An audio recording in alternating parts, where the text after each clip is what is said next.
Alright guys, I'm back today. Thanks for tuning in for the Watson Garage. It's a nice, beautiful Texas sunny day today. I want to try to get the old GMC. We got to do the valve seal covers, valve seal seals today. I can't talk today. Anyways, we're going to try to get those done today as much as I can. Try to get rid of some of that smoke you may have seen in my previous videos. But there's only one thing to do. Let's get to it. We got the intake and exhaust valve film seals. These two right here.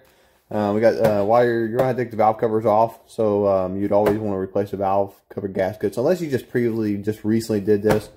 But it's still good to have those. We're gonna do that, and then I have these two tools. This is a valve spring compressor tool, and what it does is you'll actually see it in the video. Is it'll actually make it where I can take the it compresses the spring, and I can take the nut off on top of it.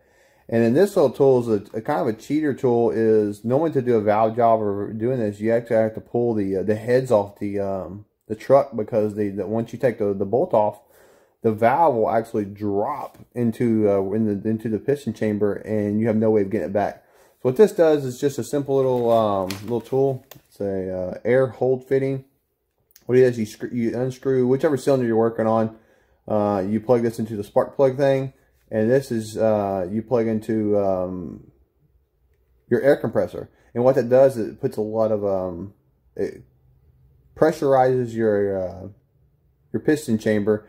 And what it does, it holds that piston, the valve up, so it doesn't fall back down the thing. So you can work on it, and then when you put it all back together, you take the air off in it, and you can do that. So you do that without taking the heads off your truck. So it's definitely a little tool to have.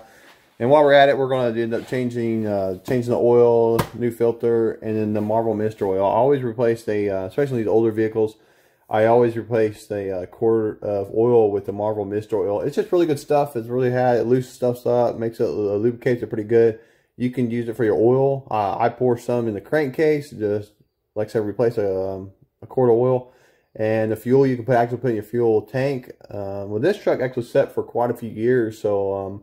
What I did, I actually cranked the truck, and I just poured it directly into the carburetor, and it made a pretty big difference. It actually smoothed out quite a bit, and it's running a lot better. Of course, I try to crank this truck every day and just kind of get going. The more you run these trucks, the better it's going to get. So we're going to need all of that today, and of course, whatever we can find in that thing that we got to have today. But